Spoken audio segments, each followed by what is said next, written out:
Hi, my name is Gabriel Yip, and this is my presentation on a brief history of the drum set.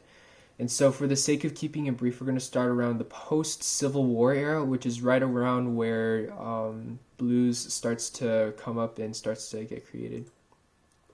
And so, first, we're going to be talking about the evolution of the drummer. And so, coming out of the Civil War, we have funeral bands. And in these bands, we have one snare drummer and one bass drummer. And after the war, these marching bands would play for different events. Like after all the funerals were taken care of, these bands would later start playing for various social events, various balls and whatnot, what have you.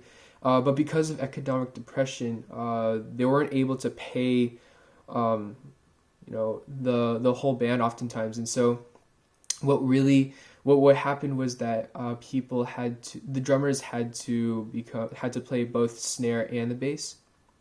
And so we're going to get to that in a little bit, but that's kind of how we come about with the one drummer as opposed to the snare drummer and the bass drummer playing together in the same band.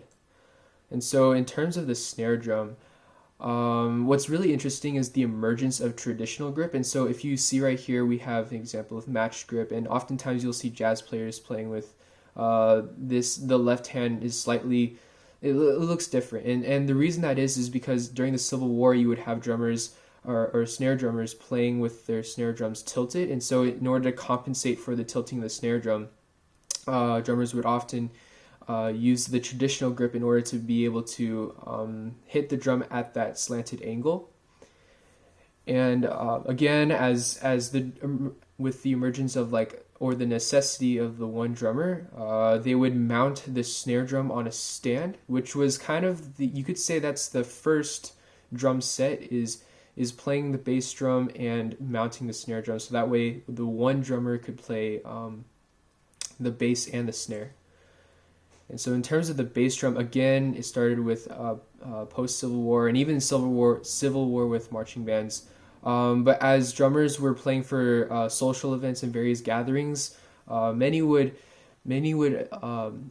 put a Turkish symbol on the bass drum as a way of accenting the one. And an interesting fact, the first bass drum pedal was invented by William Ludwig in 1909, and this allowed for the drummers to sit down, actually, because normally they would be carrying around the bass drum and then playing the snare drum, which was mounted.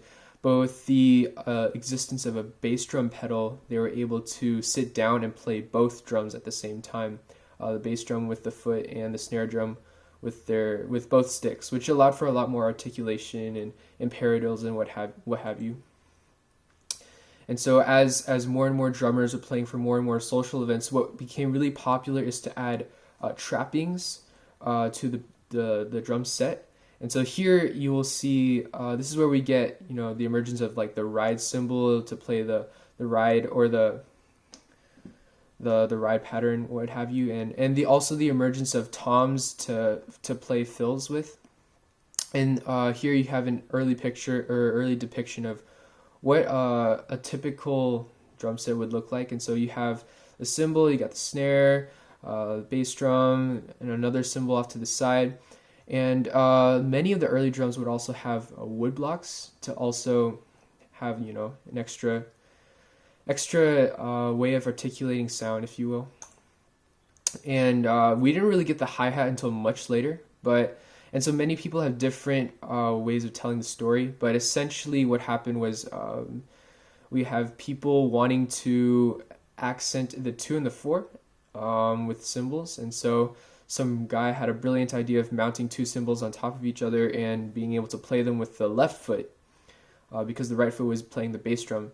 And this is where you get the classic, the boom chick sound. Originally it was called the low boy for obvious reasons. It was low to the ground.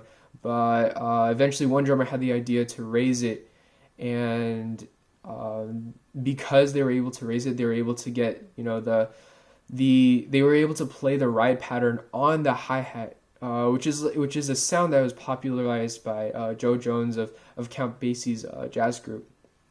And so so the hi-hat actually wasn't originally a hi-hat. It It was a low to the ground cymbal that was played, originally meant to be only played by the foot, but yeah, various people have different ways or different stories of how or whose idea it was to raise the hi-hat or the low boy. But well, all drummers today are glad that that one guy did it, whoever it was. And so that's the end of my presentation, so thank you for listening.